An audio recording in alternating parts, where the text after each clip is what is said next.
बहुत ही सुंदर भाव है कि मृत्यु कैसी हो। ये हमें भीष्म पितामह से सीखना चाहिए। उनके रोम रोम में बाण लगे हैं। मृत्यु देवी उनके सामने खड़ी हैं, हाथ जोड़कर उनसे प्रार्थना कर रही हैं कि पितामह मुझे आने दीजिए। शरीर में रक्त की एक बूंद भी नहीं बची है आपके। और भीष्म पितामह उनसे कहते हैं कि खड़ी रहो। जब तक त्रिभंग लली श्याम सुंदर पीतांबरी पहनकर मोर मुकुट धारण करके मधुर मुस्कान लेकर मेरे सामने नहीं आएंगे, तब तक तुम खड़ी रहो। मृत्यु देवी कह रही हैं, शरीर में प्राण टिकेंगे कैसे?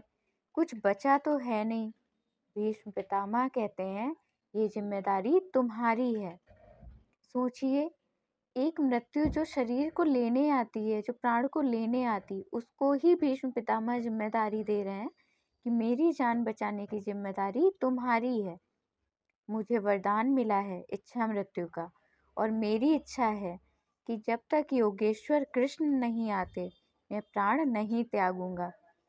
ठाकुर जी द्वारिका जाने को तैयार हो रहे हैं और मृत्यु देवी उनको संदेश पहुंचवाती हैं।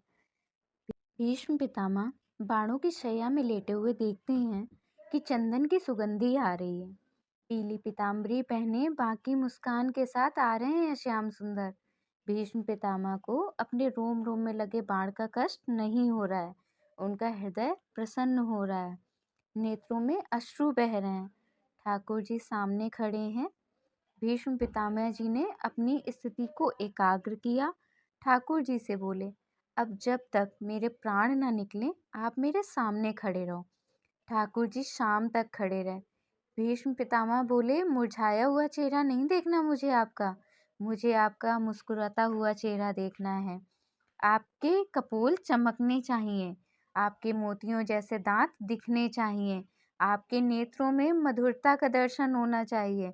अब भीष्म पितामह जैसे जैसे कह रहे हैं, ठाकुर जी वैसा वैसा भेष बनाते जा रहे हैं। जैसे ही भीष्म पितामह के सामने उनके मन का भेष आया, वो बोले, बस अब मैं प्राण त्याग सकता हूँ।